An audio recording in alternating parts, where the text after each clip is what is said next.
Spider-Man. And then we're going to hear nice beard scratching sounds.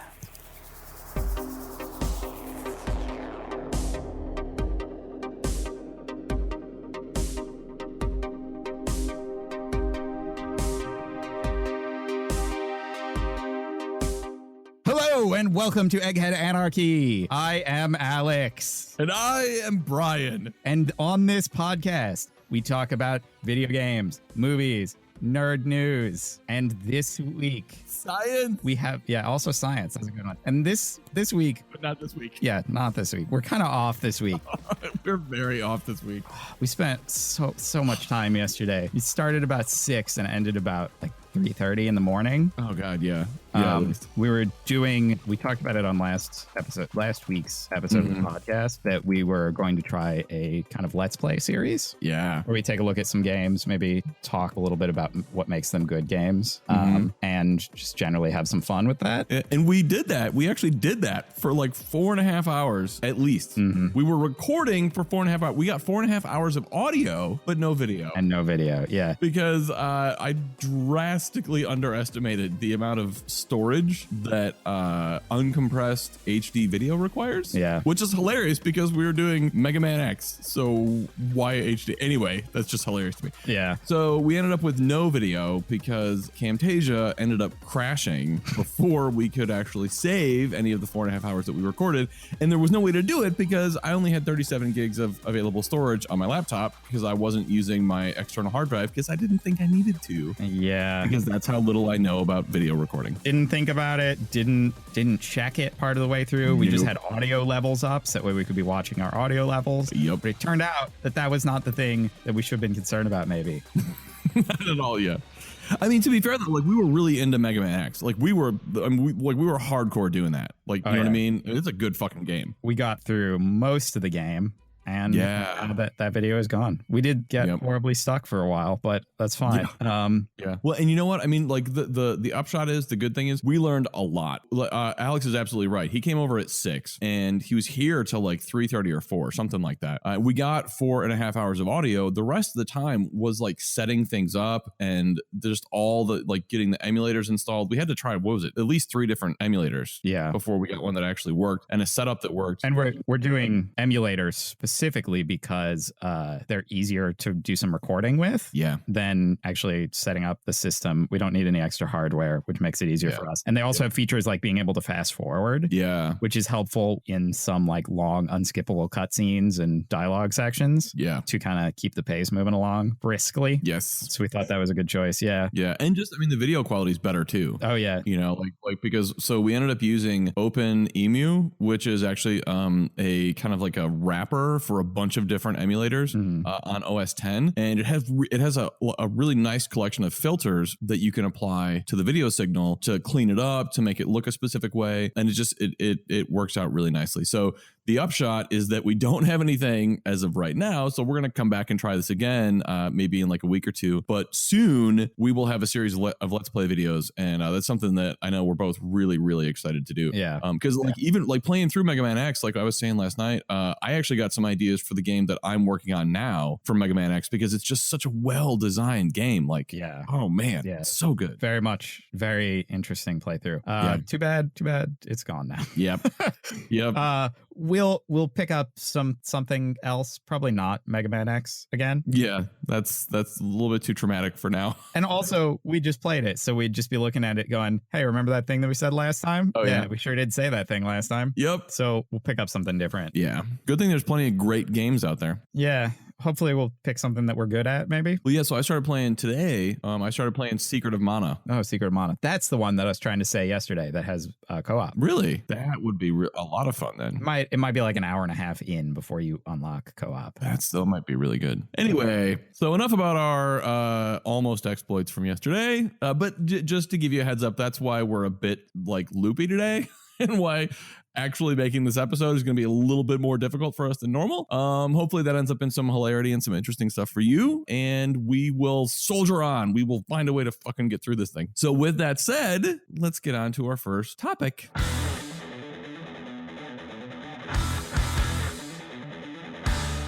Hey, welcome to the first section. We're going to be talking about games first. And first, in our talking about games section, we're going to be talking about Amazon Prime being dumb and weird. What the fuck, man? Okay, so Amazon Prime decided that they didn't announce this or anything. They just, some games like Grand Theft Auto 5, Battlefield Hardline, and Assassin's Creed Syndicate were set up that way. If you weren't a member of Prime, it just said, hey, sorry, you can't buy this from Amazon. It's reserved for people who are subscribed for Prime. You can either subscribe to Prime or buy it from a third-party seller. Yeah. What? Why? Why would they do that? Why? No fucking clue. Why did they decide that they're not selling their product to people? They're like, you know what? Let's not sell our product to people, even though our whole thing is that we're a retailer who sells things. Well, you know why? Because they're trying to do what record labels and movie and TV producing companies, like production companies, do for music, movies, and TV. There's, for a long time, it's been like the entertainment industry has been actually fairly open about the fact that they artificially create scarcity, and they actually work to make things hard to get, like content hard to get. It's one of the reasons that Hulu is so infuriatingly frustrating, and they don't just have all the episodes of all the shows available all the time. Yeah, that's the reason why they spread stuff out between like Amazon Prime and Netflix. Exactly. And other services. But that kind of makes sense. That's not terribly bad for the consumer, especially in that case. But that's fucking horrible for the consumer. What are you talking about? That like it doesn't add any value anywhere. It artificially creates scarcity so that people think the product is more premium because it's harder to get. Well, that's the only reason they do it. Not allowing Netflix to have a monopoly on streaming video is good for everybody. Okay, but that's not what I'm talking about. You're absolutely right, but that's not what I'm talking about. What I'm talking about is instead of Amazon Prime and Netflix having a TV show, or having instead of Amazon Prime and Netflix and Hulu having all of Paramount's TV shows available, they intentionally split up their catalog in ways that they know will be frustrating to users and will force people to purchase more than one video streaming service. And their logic for doing that is that makes their content seem more premium because it's harder to get. And that's what I'm talking about. I mean, you're absolutely right. Like I don't want Netflix to be the gatekeeper of streaming video, right? I don't want that at all. But what I also don't want is what we have now. Because if we had true competition where all the streaming services had largely the same content and they could compete on their actual service and the features that they provided instead of their content catalog, we'd be in a much better world. And I think what Amazon is doing here is they're trying to extend that model to games, because in a sense they are a retailer, but like you see things like this, like for example with Final Fantasy 15, you could only get the collector's edition of the pre-orders for Final Fantasy 15 through Square's online store. They're not doing anything through GameStop. And like several other games have been doing this as well. They're restricting access to certain versions of their content to their own stores. And I think Amazon was experimenting with a similar idea. And I think in general, the industry is going to be going much more this way because, I mean, Netflix is doing this. This is part of the reason they produce their own content. You know what I mean? This is the whole way that Apple works from top to bottom, vertical integration. If I'm a game development studio and I produce the game and sell it and sell everything that goes along with it, I have much more control over the whole ecosystem. And I mean, Nintendo is huge on this. You know what I mean? Yeah. But Amazon doesn't really control that goes anywhere else. True. But Nintendo also makes a game engine, Amazon also makes a game engine now. Yeah. I think Amazon was maybe just trying to incentivize you to buy Prime, because once you buy Prime, the shipping and everything makes you much more likely to continue using Amazon. Yeah, that's fair. Yeah. Instead of somebody else's service. But basically, this got noticed. Everybody was like, no. Yeah. And Amazon was quietly like, never mind. They dropped it real fast. So just what was Amazon thinking there? That's just I don't even dumb. You know what though? Like silver lining of this is twice in 2 weeks now that people have spoken loudly and quickly and companies have just backtracked immediately. I mean, it's not, neither of them are huge things, you know what I mean? But like the companies are listening, you know, they try something out, they float an idea out there and people are like, oh, fuck no, no. And they're like, okay, well then never mind. It's good. So let's head on to our next topic.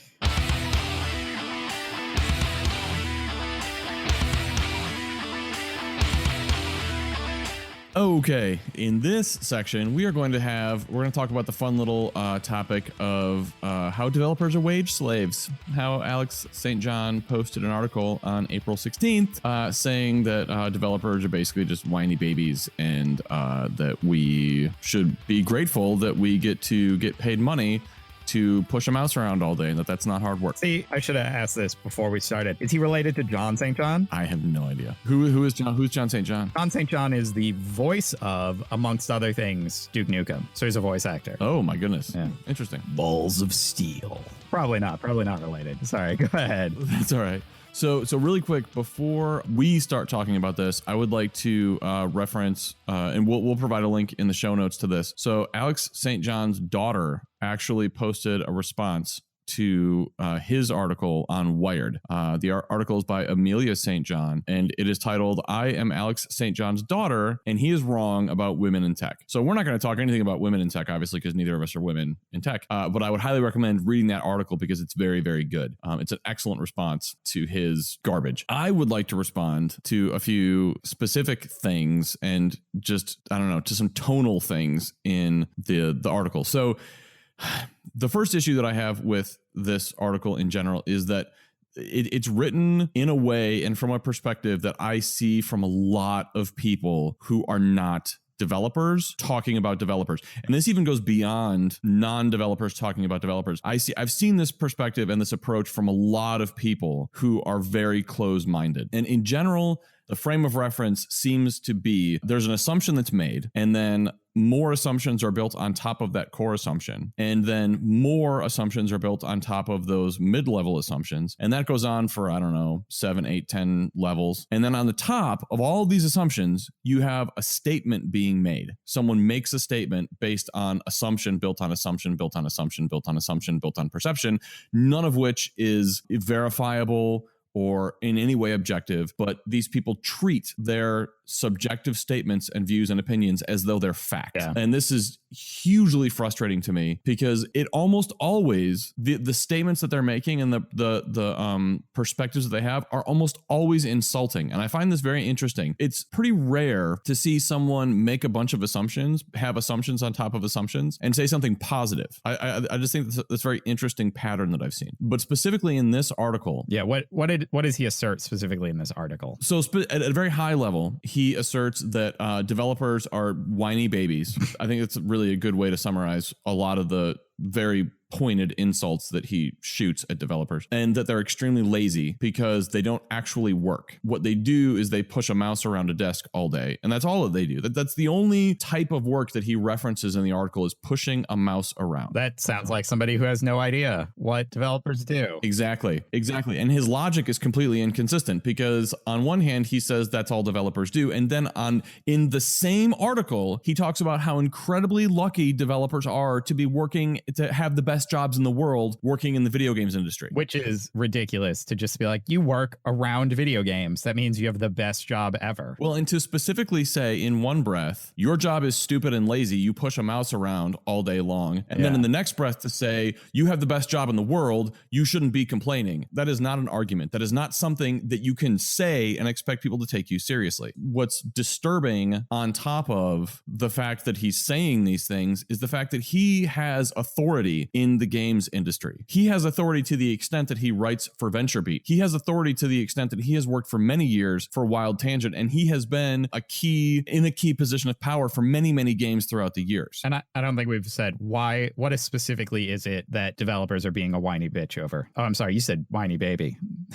Yeah, whiny baby. So specifically, and the title of the article kind of brings out, I guess, his biggest issue, which is the wage slave attitude. Mm-hmm. He thinks that developers, want more money. And this has actually been scientifically proven in many, many studies to be absolutely not true. There have been several studies that have been conducted, and from those studies and research around those studies, I forget who produced this, but someone produced paper on what motivates employees. Yeah. And this is across every industry, like it's a universal thing, including technology. And I think like the base of the study was in technology because they were trying to find ways to incentivize incentivize employees in tech to do better work. And what they found is that there's 3 things that every employee wants. And if they're given these things, they will be motivated and incentivized to do good work. Yeah. And those 3 things are mastery, autonomy, and purpose. Yeah. If an employee feels that they are getting better at what they do and that they are a master of their field, that they have a level of mastery over their vocation, they're incentivized to do good work because they think that they have the skills and the capability to perform at a high level of competency. The second thing is autonomy. If someone is micromanaged, then they're nothing but a cog in a larger machine, and they might as well be replaced by a robot, which, you know, we talked about yesterday is happening in several industries anyway. But there's no incentive for them to seek inventive solutions or to push themselves to work harder because they're going to be told exactly what they need to do anyway. Yeah. If they're given autonomy and if they're given independence and if they're empowered to work independently, then they will find the best way to do things. They'll be incentivized to find better ways to do things. And then the third thing is purpose. So if I, as an employee, don't really understand why I'm doing what I'm doing, if the reason that I'm given to do something is simply because it's your job or because your manager said or because bottom line or because this is the release date or whatever it is, then I'm going to do whatever I'm supposed to do because I have to do it, but I won't go above and beyond. I won't push myself again. However, if I know why I'm doing what I'm doing, if I can internalize the corporate reason for doing what I'm doing, the job that I'm given, then I will seek the best way to do that. And I will again be incentivized to do the best that I can do.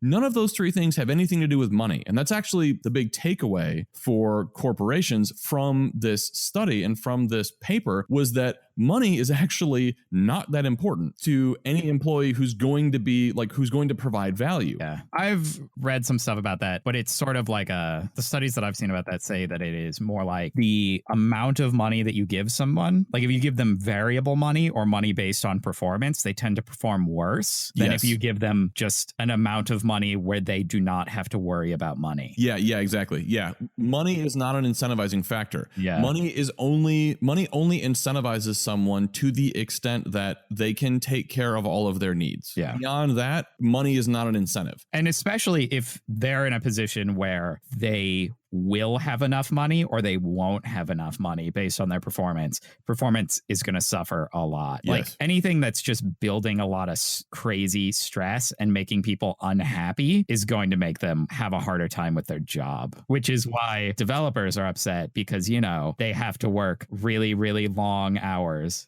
especially crunch hours, constant hours, and they make less for the same kind of work that like developers in other industries make. They do more work and make less money. Well, and that's another thing. So another thing that Alex St. John brings up in his article is he compares the video game industry to the startup world and says that making games is an entrepreneurial endeavor. And the thing is, in some cases it is. It can be. However, making a game for EA, making a game for a first-party Microsoft studio, making a game at Naughty Dog, which is the level of companies that this guy has worked at, that is not an entrepreneurial community. And I think that his statement, his comparison to an entrepreneurial mindset betrays a complete lack of understanding about not only the entrepreneurial community, but what making games is actually like and what the actual experience of creating games is for the line level developers. Because in the startup world, employees do take less money and they do work 100 hours a week. The reason is because they get shares in the company. They're getting in at ground zero. They're compensated in other ways that have nothing to do with money. And there's just a certain type of person who likes doing that type of thing. The contrast is at big game companies, at Ubisoft, at EA, at BioWare, places like that. Individual employees do not have the autonomy and the freedom that someone has at like a Hello Games. Yeah. And that's a big thing here is that there's a misunderstanding of the difference between somebody who is an employee and doesn't control like their own hours and is just told you have to work this many hours. Whereas an entrepreneur who owns the startup is actually in charge of how many hours they work. Yes. They have a vested interest in doing it, and they do it because they want to, not because they're told they have to. Yeah, or they'll lose their job. Yeah, it's not like a thing. It's a judgment by them, and they have a lot of autonomy, which somebody who's just an employee at EA does not. You just have to do it this way. Yeah, and then another thing that I want to mention about this is, and I'm not sure exactly how to phrase this. Alex St. John came from like he had a rough time growing up. I mean, it was, and he talks about this in the article. He grew up in Alaska, like he didn't have plumbing, like indoor plumbing, none of that stuff. And he has come a long way. He has worked hard and he has built a career for himself. That is awesome. That is commendable. That is incredible. What is not fair is taking his history and using that as the base of comparison to judge how hard other people work. Yeah. So one of the assumptions that he seems to have in his article is that people in the games industry, because they grew up with televisions and phones, internal plumbing, like all that kind of stuff, they are inherently more lazy because they didn't struggle in the same way that he did as a kid growing up. That is not fair and that is not valid. Everyone's struggles are independent and individual and unique. I've been through some shit in my life that's difficult for me, and I've come a long way, and I'm really, really proud of the things that I've done in my life. However, I'm not going to look at someone else who has not gone through the same things that I've gone through and say, you're a lazy person because you weren't homeless for a time. Yeah. That's completely invalid. This honestly is kind of heartbreaking to me, because I think that there is, I don't know, it's difficult to talk about this because, again, he has come a long way, and he has clearly put a lot of work in to get where he is now, and that's commendable. But turning that work and turning those good things around and weaponizing them against other people is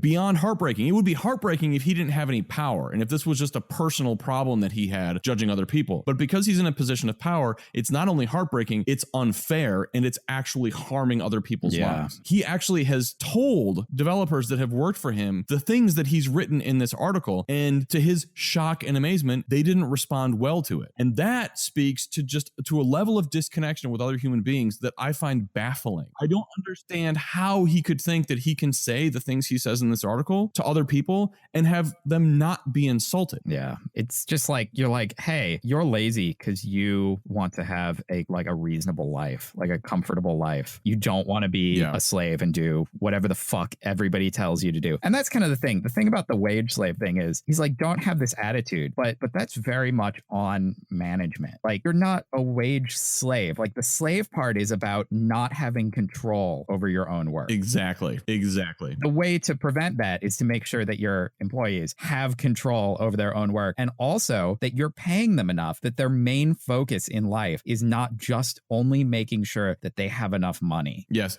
Again, going back, if they have mastery of their craft, if they feel that they are competent in what they're doing, if they have autonomy to get what they need to get done in the way that they see fit best, and if they have purpose to know why they're working their asses off for 80 hours a week, this wage slave thing goes away. If they're making enough money to make ends meet, and if they're making enough money to be comfortable, money is not an issue. Yeah. One of my first thoughts when I read all these things that he was saying is, why is this what he's calling out? Why are these the things that he's looking at in people? Why is he not saying, if people are complaining that they're not making enough money, why is that what they're bringing up? Why is that what they're focusing on? And asking them questions. Where are you coming from? Why is this important? What is going well? Okay, if money is a problem, what are we doing right? It severely undervalues like needing money to have your life. Like, so what if the job is really great? If it doesn't pay you enough money to live on, you're not going to be happy. Like, the job might be great, but if you can't pay your bills, you're not going to be happy. It doesn't matter if your job's good. You can't pay your bills. Yeah, and again, this violation of logic. His own argument is that he has been a success in his life because he went from a place of having nothing to a place of having something. Yeah. He came from a place of having no indoor plumbing, having to use an outhouse and living in Alaska in the middle of nowhere. And now he has a great job where he gets to do awesome things and makes a lot of money. He is using that as a marker for his success. And yet he's demonizing other people for doing the same thing. Mm-hmm. And again, I want to call out again, his daughter, Amelia St. John's article, specifically from a perspective of women in tech. I would definitely recommend reading that if you haven't already. And again, we'll put a link to that in the show notes. Because another thing too is that this type of attitude, judging other people exclusively from my own perspective and my own experience, is extremely damaging to people who do not fit what I perceive to be the correct type of thing. And so, like, for example, women, anyone who wouldn't be like heteronormative type character, they're gonna have problems beyond what he's talking about, because their perspectives could potentially be even further deviated from where he's coming from.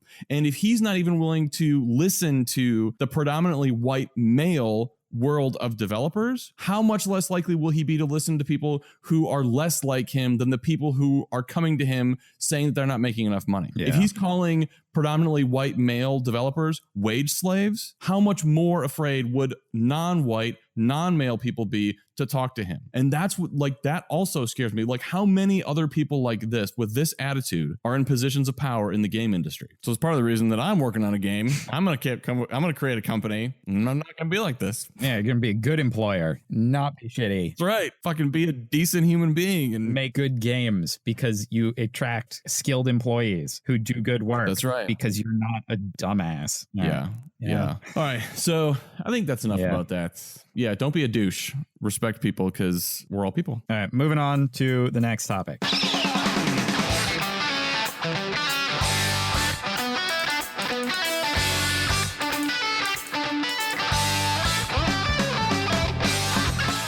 Hey, welcome to the next section. What is this and who? No sale for you. All right, so sale Nazi. Our next section is about the no sale promise. I don't feel like I have a strong opinion on this from like a moral or any sort of judgment standpoint, but a number of indie devs have created a no sale promise website and icon for developers to use in their marketing, which is that you promote that their game will not go on sale for a specific period of time. So it lets you know kind of when the first sale will be, or if there will not be a sale, which is good because it gives you a good idea of like when you should pick up the game. Like, that seems pretty useful in general. And this comes out of a bunch of criticism of the sale culture on Steam, where it's kind of like hardly ever buy a game unless it's on sale anymore. Well, and also the whole iOS ecosystem. I mean, the race to the bottom there. Oh, yeah. I mean, that's not even sales. That's just people wanting to pay as little as possible for content, to the point where they're not paying anything for games up front, and that, then they're not even paying for in-app purchases anymore. They're watching ads instead of doing that. Oh, yeah. I think this is actually, I don't think there's a whole lot to say about it, but I think this is a very interesting new wrinkle to this really complex web that is figuring out what to charge for a game. Yeah. This is not a simple, straightforward process. I've been listening to the Coffee with Butterscotch podcast for a while, the podcast that Butterscotch Shenanigans puts out. It's really good. They have it's really funny, and they talk about a lot of really interesting stuff. And it's kind of cool because even as a non-game developer, it's kind of fun just to get like how they think about things. You know what I mean? Yeah. They've talked quite a bit about pricing, like how much do you charge for something, and like what's the logic behind that, and what's fair, and what's the balance between a fair price and charging something so that charging enough so that a studio can stay open. Yeah. And I don't know. I mean, it's interesting, and it's kind of scary, and it's kind of frustrating, I think, on all sides, because on game devs realistically, within reason, want to charge as much as we can because we need money to continue making games. Yeah. And we've put a lot of work into something, and we deserve something for that. And gamers, I mean, the reality is, especially with the economic conditions the way they are, a lot of people don't have a whole lot of money to throw around, and so they're looking to get into games as cheaply as possible, and they're looking to get content as cheaply as possible. So like, how does that work? When you first told me about this, my initial response was, what the fuck? Like, why would anybody do that? But when you kind of explained it, and after thinking about it for a minute, I was like, this actually seems like it could be, I don't know. It seems like you're saying, I think it's good, and I think it's interesting. And I think as more and more game sales go digital, and especially digital only, I think we're going to move away from $60 for AAA or new titles. Like $60 will no longer be a default price point. Yeah. And I mean, this is more for indie devs specifically, but I'm not sure about that. It seems like AAA is really sticking to the $60. Well, because as they can for right now, because we as consumers have been trained, you buy a boxed copy of a game for $60. Yeah. And they're trying to train people for that with digital purchases as well. But the reality is that that's not going to stick. I don't think that's going to happen. True. I mean, I could buy for $60 the Order 14 whatever the heck it is. Oh, the Order 1882? Yeah. Or I could buy Shovel Knight for like 20. Which one of those games is better? It's Shovel Knight. Hint. Realistically, I think when a game is managed well and when its production is managed well, you don't, even for AAA games, you don't necessarily need to target a $60 price point and selling 5 million copies of a game. You can make a AAA quality game, especially with all the current tools that are available now. And you could sell it to 500,000 people for $15 and make money. You know what I mean? That's absolutely viable. I think this is an interesting little thing, and I think it'll be fun to see where it goes and the discussion that comes out of it. That's all I got to say about that. Yep. It's useful for your consumer too, because it's going to be good to just be able to look at something and be like, first sale is going to be 2 years from now. So do I want this within that 2-year time period, or am I going to just wait? You know, helps you make better decisions, and it'll probably encourage more people to buy it at full price. Because I know there's a lot of games that come out where I'm like, I would buy this at full price, but I just suspect that within a few months it'll be on sale for like at least 25% off. You know. All right, let's head on to the next topic then.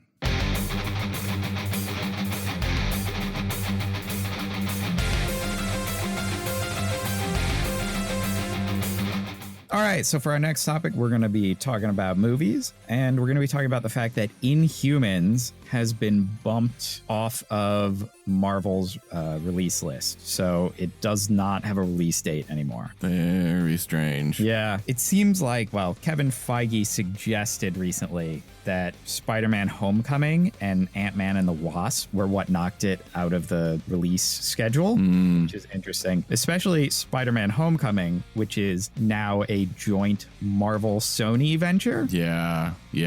I'm not going to lie. I'm more interested in that than Inhumans. Well, here's the thing about Inhumans. Inhumans has been almost sort of like a replacement for the X-Men in the Marvel Universe and for the X-Men. And it seems like, because Fox owns the X-Men, and they've been kind of pushing out stuff that Fox owns. Interesting. I wonder if they're going to end up working something out with Fox like they worked out with Sony. And see, that's what I was thinking. I wonder if maybe it's being pushed back because they might work something out in the same way that they worked something out with Sony. Now they're thinking, well, you know, maybe we could just kind of tie these in together. If this joint venture with Sony works, we could start having some joint ventures in the Fox universe. Well, I mean, they're a fucking money machine now. So like, I mean, I can't see how it would be bad for Fox to work something out with them, you know? Yeah. So that's kind of interesting. I don't know a whole lot about the Inhumans other than I don't know anything. That they're the X-Men, basically.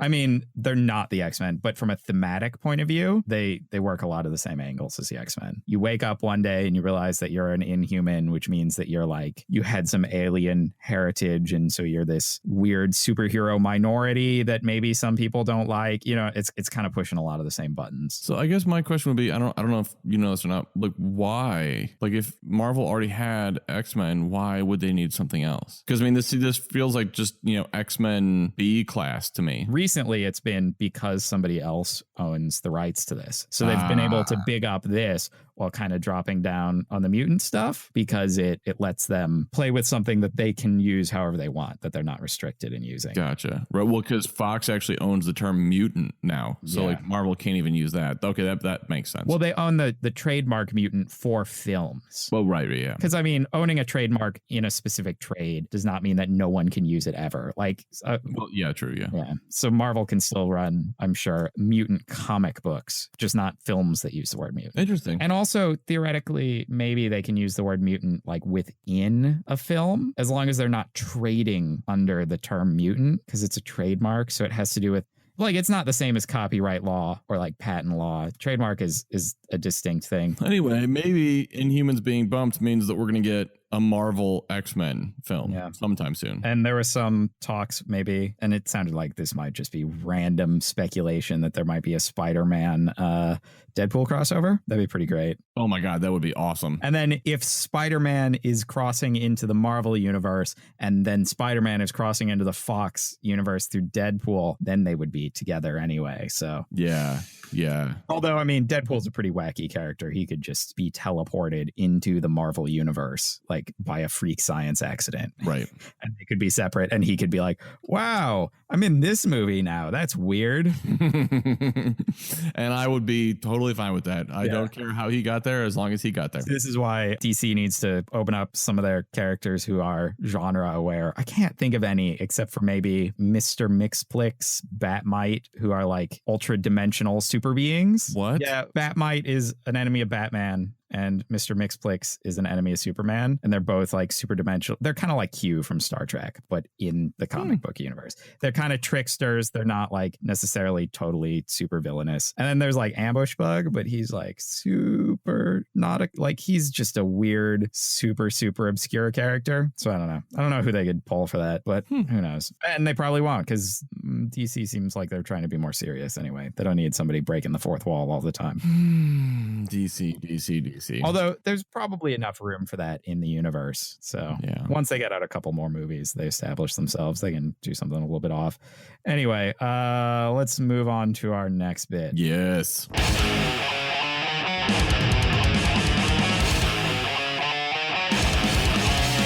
Okay, hey, welcome back to this next segment. We're going to be talking about the Suicide Squad trailer, the upcoming Captain America 3, Civil War, the Avengers 2.5.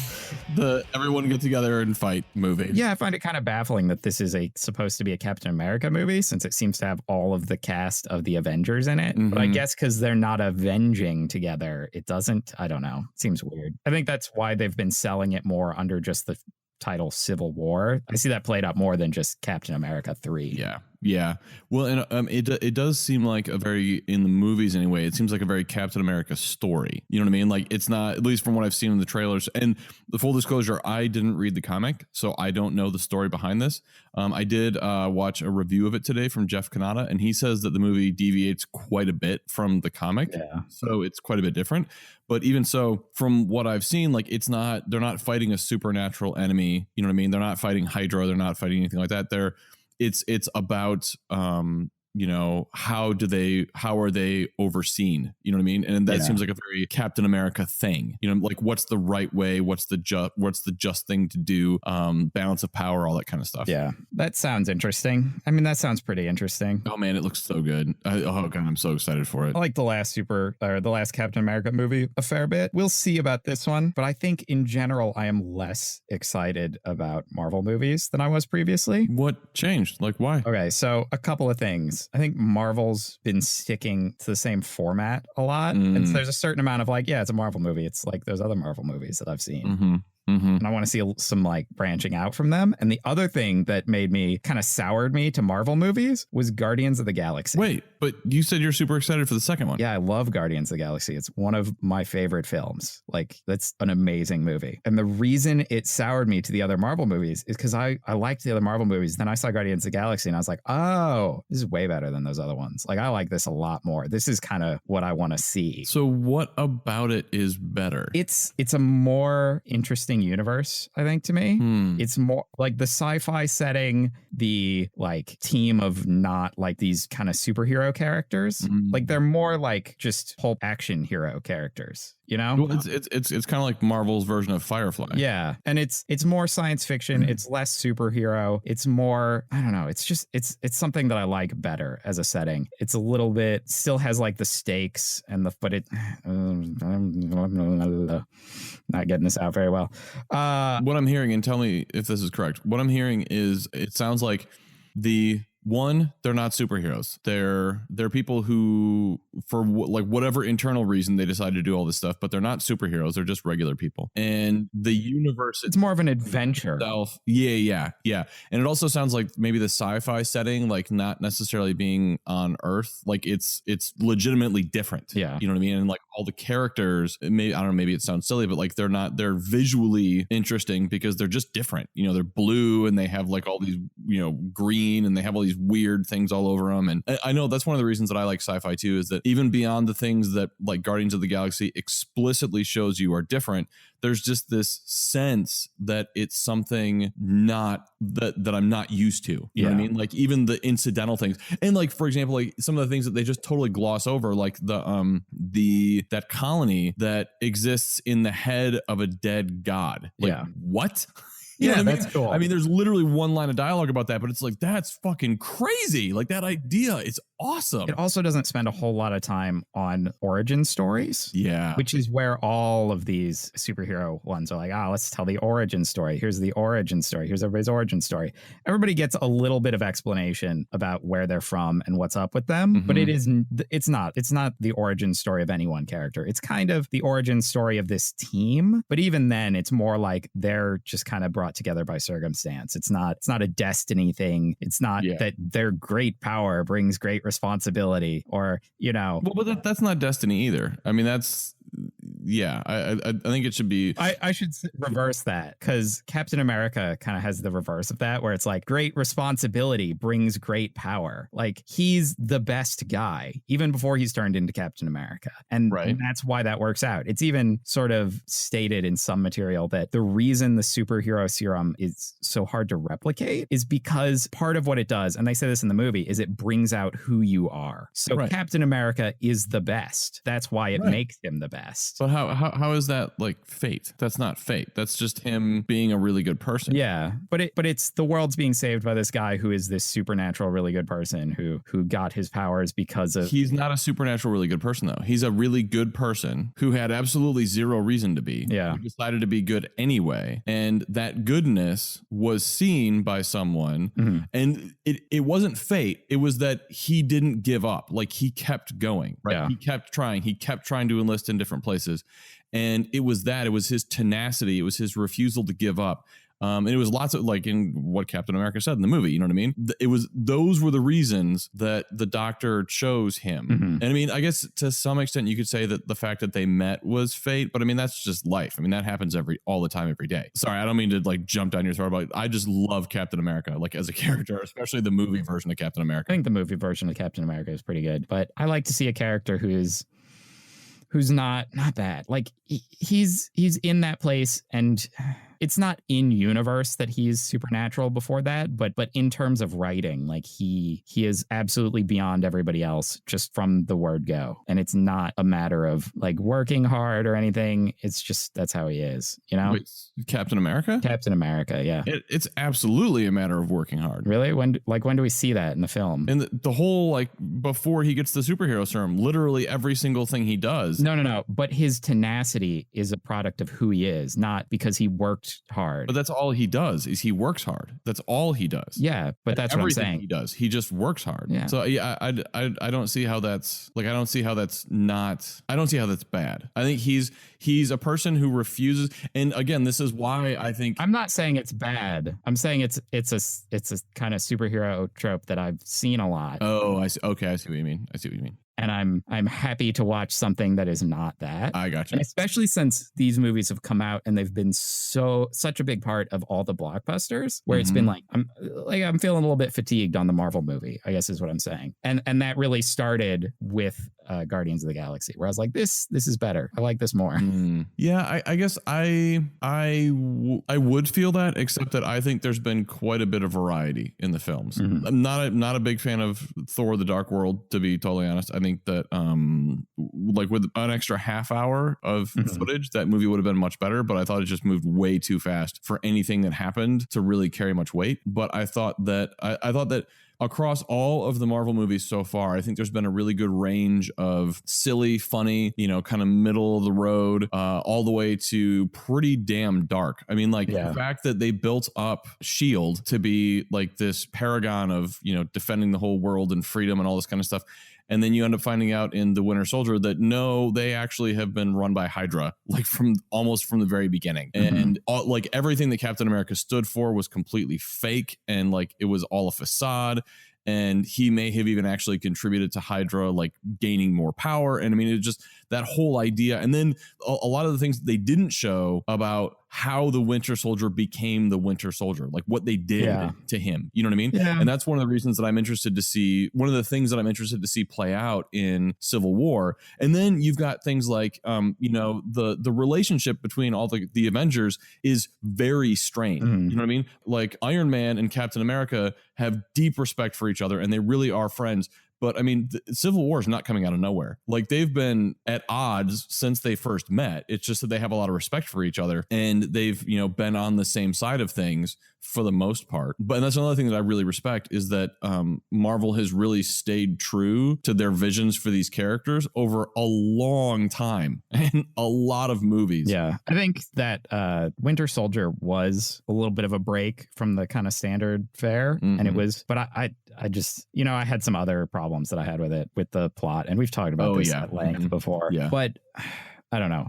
That's why I think Batman v Superman was good. Yeah. For me, like it was a nice little like, this is different. This is not a Marvel movie. I'm kind of on board with it. Yeah. And I'm looking forward to Suicide Squad because of that. I think that looks like it's going to be interesting. Yeah. Batman v Superman is not holding up for me. Like I still like it. There's a lot of things that I still like about it, but the more that I think about some of the plot points, the kind of the more the sheen is tarnishing for me. However, like I said before, I'm going to reserve any final judgment, like any final negative judgment about the movie until I see the extended edition that comes out, when it's released on iTunes. Yeah. I also think I've heard a lot of people complaining that they weren't sure what Luthor's plan was. And I take a little bit of issue with that. What? Well, I would say, so what? Like, why does his plan have to be explicitly laid out in this movie? I mean, like in this movie, his plan was he wants power. He wants to be the most powerful person that there is. And Batman and Superman are both more powerful than him. And so he wants to take them out. But also, like, they're saying, like, how does he gain from his plan? But I think, how does Ultron gain from his plan in Ultron, the movie, Age of Ultron? Because he does not. In fact, Ultron's probably screwing himself over a little bit in that plan. Like he's dropping a thing that will destroy everything, but he's there when it's happening. Like if he's just going to kill himself and everybody else, he says like there'll be nothing left but machines, but he's also just there the whole time. He never leaves. And if he left, like he'd be destroying everything, including like all the stuff that he needs. Like his ability to upgrade himself throughout the whole film is heavily dependent on his ability to find a factory that other people were using and find a guy who has the materials that he needs and stuff like that. Like, I'm not sure that he's going to do really well on his own. Like he needs more infrastructure before he kills all the humans. Otherwise that plan's not going to work out really well. Like, well, and I think with Ultron specifically, I think that was kind of part of the point is that he wasn't as clever as he thought and he wasn't really thinking ahead. And his whole shtick is like a lot of the Iron Man villains is just, hey, I'm crazy now. Ha ha ha. Gonna kill people. And like, how do any of those people benefit from their dumb plans? Well, to be fair though, like that's how it works a lot of times in real life. I mean, like people who run cults and stuff like that. I mean, like, how do they ultimately benefit from what they do? They don't. Even before they're like captured and taken to jail, like how do they benefit from what they're doing aside from like having people follow them and like worship them and do whatever? This isn't so much me being like, that's terrible and I hate it, as me being like, if you thought Avengers 2 made sense in a way that is the villain's plan made sense more than Lex Luthor's plan makes sense, then I don't think that's the case. Yeah. I think, but you know what we've talked about about this a lot. I also think it's worth noting that before Batman v Superman came out, DC was saying that they were going to leave a cliffhanger for all their films. Ooh. And I think that is what happened, because as soon as they put Luthor in jail, he's like, he's coming. Yeah. He's coming. And I think part of the idea is that we're not supposed to know exactly what his plan was yet until we get to Justice League, when it will be revealed what exactly was happening. Yeah. And I think it's trying to space things out, but I think maybe people are kind of sitting there going, like, thinking that they should understand it already when they're trying to make it mysterious. Yeah. Yeah, we'll see. I mean, like, Suicide Squad looks fun, and it looks like that's cool, and it looks like what's his name, Jared Leto, Will Smith. Oh yeah, is playing like a silly, fun Will Smith role again. Yeah, returning to form, and that's good. Return to Will Smith, not making me cry. Although I do love some Will Smith making me cry. Yeah, The Pursuit of Happiness was a great movie. Yeah, I'm cautiously looking forward to Suicide Squad. Yeah, like Batman, Marvel's response to Batman, not Marvel, Warner Brothers' response to Batman v Superman kind of has me a little bit concerned. Like the fact that they went back and shot new material for Suicide Squad after Batman v Superman launched, and they saw the response and they tried to make Suicide Squad funnier. Like that's a little bit worrisome. I don't think it was after, because they went back and reshot it afterwards, but they went back and reshot it like a week afterwards. It seems unlikely that they were able to plan and get all of those actors back like within a week of the opening. So it's either been because of how internally the studio felt before they released it, or it might actually be more like they kind of thought about those reshoots after Deadpool. I think that might be more the case. Yeah. Either way, it demonstrates a lack of confidence to me, and I could be completely wrong. I mean, I wasn't in any of the meetings. I don't know what's going on behind closed doors, but to me, it just communicates a bit of lack of confidence, and that just kind of makes me a little bit shaky. Yeah. But I mean, I'm still excited. And I mean, like I can see how it could be good. We'll just see. Again, cautiously looking forward to it. So we're going to go ahead and move on to the next topic, but real fast, I feel like I'm getting kind of salty about people not liking Batman v Superman. And I think it's starting to come off as me like, hey, fuck you for not liking Batman and Superman.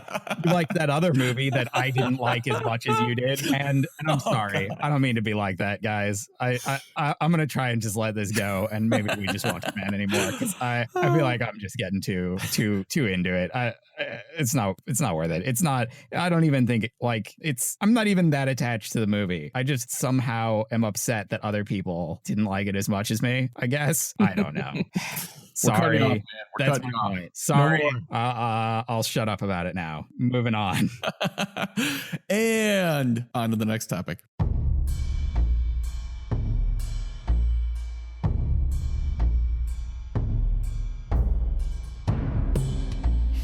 Alrighty, Roo. Looks like we are done with this episode. We have reached the end. I would like to say thank you for sticking with us and listening to this whole thing. I think this actually went better than I was expecting. I think once we got into it, we were able to kind of focus and get through stuff and talk about things. I think it was good. It was kind of centering, kind of grounding, which I thought it was good. Yeah, I'd like to thank everyone too, but actually specifically, I'd like to only thank people who have liked or subscribed. And if you haven't, you don't get a thank you this time. Maybe next time, but this time. And you can get that thank you after this. If you do it now, the thank you still applies to you. Retroactively, yes. Yeah. Actually, at any point in the future that you do it, the thank you will apply to you. Wait, whoa. Are you sure you're willing to say that's a big promise there? Yes. Alex? Yes. Are you sure you're willing to say that? Yeah. After you do it, if you do it in like a month, you like and subscribe, come back to this video, listen to it again, and you will know that you're included. Holy shit. People, look at what we're willing to do here. Look at the lengths that we're willing to go. Make sure that you listen to the whole thing first, though, so that way we get the whole play on it. So seriously, just really quick, it actually hopefully it doesn't seem like it takes a lot of work to do this. Hopefully it just seems like we sit down and talk and stuff happens and it's cool, but it actually takes a lot of work to put this podcast together. And we love doing it. We want other people to know what we're doing. We want people to listen. We want to share what we're talking about, and the only way to do that is for all these services to know that you like what we're putting out there. And the way to tell them that is to like and subscribe and comment and all that kind of stuff. And in iTunes specifically, it's incredibly important that you both subscribe, or that you subscribe, that you like, and that you comment. They put a lot of weight to that. So thus ends the part where we try and convince you to help us out. That's right. All right. So we'll see you guys next week. That's right. Oh, really quick. If you want to get a hold of us, you can reach me on Twitter at BSGBrian. And me on Twitter at Senior Don Gatto. And we actually have an Egghead Anarchy Twitter account now. So Egghead Anarchy, no underscore, no dash, no nothing. If you want to tweet at the show, that's where you can reach us. All right. Until next time, have a great week. Yes.